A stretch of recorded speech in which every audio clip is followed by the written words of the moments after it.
Hi all, welcome to the first video of our introduction to C programming subject. Today the first topic that we are going to discuss here is architecture of a computer system. So before that, just want to know what's the definition of a computer. Computer is an electronic machine that makes performing any task very easy. That we all know that computer always used for complete the task in a very timely manner. In computer, the CPU executes each instruction provided to it in a series of steps, and this series of steps are called machine cycles and is repeated for each instruction. So this machine cycle is a set of or a series of steps for each instructions, and this series of steps will be repeated for each instruction. One machine cycle involves fetching of instruction, decoding the instruction, transferring the data, executing the instructions. Fetching of instruction in the sense this instruction will be provided by the user. So that fetching of instruction is in the form of data from the keyboard or a mouse or something.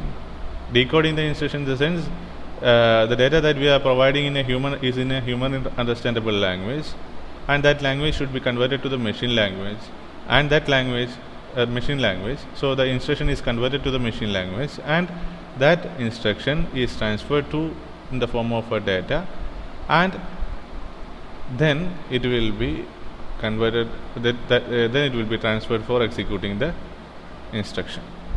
So this is the description of architecture of a computer. The block diagram of a computer: input unit is there, output unit is there, storage unit is there, ALU, then control unit. We will discuss in detail. Okay. The computer system has 5 basic units that helps the computer to perform operations. First one is input unit, second one is output unit, third one is storage unit, fourth one is arithmetic logic unit, fifth one is control unit. Okay, we will discuss each and every terms. Okay. First one is input unit. Input unit is the unit that connects the external environment with the internal computer system. That is very important. External environment in the sense the people who are interacting, or the devices which is interacting to this computer is said to be the external environment. It may be a Bluetooth device, or it may be the user. Anyway, the person who are interacting with the computer will be in the form of with the help of input devices. So input unit connects the external environment with internal computer system. It provides data and instruction to the computer system. Commonly used input devices are keyboard, mouse, magnetic tapes, etc. Nowadays, the other devices are also considered. For example, if you are having recently, nowadays, all those devices, all the electronic household devices like AC, then TV, if any errors are there, then what the technicians are doing is they will connect that device to the computer to identify what type of error is this. So instructions are there, that instruction will be passed to the computer so that the computer can identify which type of error is this. So this definition, the commonly used input devices are like keyboard, mouse, magnetic tapes. These are the old concepts. Okay, these are traditional concepts. But recently, almost all the electronic devices, recently cars, the latest cars having error code is there. So that error code is there. We don't know what's the meaning of that error code. So what the technicians or the service persons, that what they will do is they will connect the computer with the car, and the computer will say this error shows that this device is damaged, or this equipment is damaged in the computer, or this equipment is damaged in the car, or this particular IC is damaged in that AC, air conditioner, or likewise. So the commonly used input devices are traditionally we are saying that it's keyboard, mouse, magnetic tapes, etc. But all the electronic devices nowadays has a provision to connect to the computer, so that the computer will accept the input from those electronic devices, and it says that this is the error and this is the solution. Okay. Nowadays, technology develops like that. Okay. Input unit performs the following task: accepts the data and the instruction from the outside environment. Second one, convert it into machine languages. Third one, supply the converted data to the computer system. So these are the functioning of input unit. Next one is output unit. It connects the output system of a computer to the to the external environment. We all know that the result of any instruction or any computation process will be displayed in a monitor. So the output unit will give the result that this is the error or this is the result of this computation. If a device is connected to the computer for identifying the error of the device, the instruction is collected from that device. The instruction is in the sense the error code produced by that machine is collected by the computer and processed that error, and the computer will produce the result and will be shown in the monitor. So it connects the internal system of a computer to the external environment. It provides the results of any computation or instruction to the outside world. Some output devices are printers, monitors, etc. So this is the functioning of output unit. Then the storage unit. This unit holds the data and the instruction. It also stores the intermediate results before these are sent to the output devices.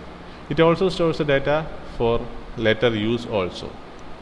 So storage unit, in the sense, we all know that we have two types of storage units are there: primary storage and secondary storage. We will discuss that one. So generally, storage unit used to store the instruction and also used to store the intermediate result. That is very important.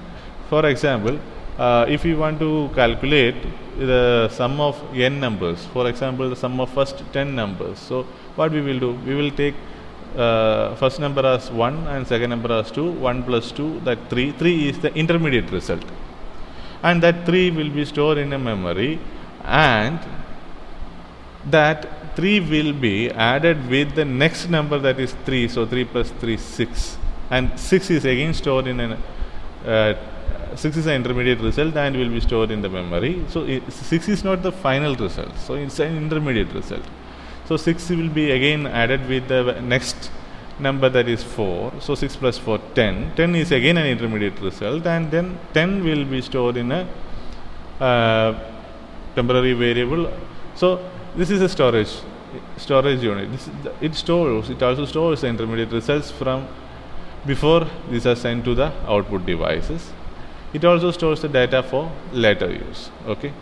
The storage unit of a computer system can be divided into two categories. First one is primary storage. The second one is secondary storage. This primary storage memory is used to store the data which is being currently executed. It is used for temporary storage of data. The data is lost when the computer is switched off. That is very important. So this is a temporary storage memory. Primary storage is a temporary storage memory. The data is lost when the computer is switched off. RAM is used as a primary storage memory. So random access memory is a primary storage memory. So RAM always supplies the data to the processor, to the CPU for processing. So once the processing gets completed, the memory will be raised. And once the system gets switched off, the power gets off, then the data available in this memory will be erased. Random access memory is not only the memory, registers also there, registers also of the primary memory, cache also the primary memory. All these memories are temporary memory, and this memory will be completely erased once the system gets switched off. Okay. So that is the meaning of a primary storage. Secondary storage, the secondary memory is slower and cheaper than primary memory. We all know that primary memory storage, the maximum RAM capacity nowadays is 32 GB. For server computers it may be 64 GB, but a single unit it may be 16 GB or 32 GB. and it costs around more than 20,000 or 30,000. But in the case of a secondary storage, for example, hard disk is a secondary storage. Nowadays, for TB, terabyte, for TB hard disk is there, it's cost around 4,000, or it's cost around less than 10,000. Okay, not 4,000, less than 10,000. But that 16 GB RAM or 32 GB RAM, it's cost around 20,000. So that's the difference. Primary memory is faster than secondary memory, and secondary memory is slower and cheaper than primary memory. That is the difference. It is used for permanent storage of data. This memory will not be erased once the system gets switched off. So it's used for a permanent storage of data. Commonly used secondary memory devices are hard disk and CD. The next one is ALU, Arithmetic Logic Unit. All the calculations are performed in ALU of a computer. The ALU can perform basic operations such as addition, subtraction, division, multiplication, etc. Whenever calculations are required, the control unit transfers the data from storage unit to the ALU. When the operations are done, the result is transferred back to the storage unit. This is the meaning of this diagram. Okay, so what the control unit will do is, control unit transfers the data to the ALU, and the result collected from the ALU will be transferred to the storage unit. Okay, so that is the meaning of the this one, control unit.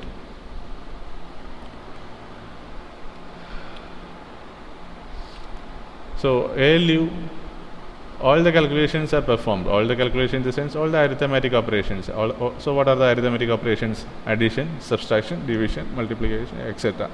All those operations are performed in ALU. Whenever the calculations are required, the control unit transfers the data from the storage unit to the ALU. When the operations are done, or when the calculations are performed, or the computations are performed, the result is transferred back to the storage unit. Then control unit. It controls all other units of the computer. It controls the flow of data and instruction to and from the storage unit to the ALU. It controls the flow of data and instruction to and from the storage unit to the ALU. Thus, it is also known as central nervous system of the computer.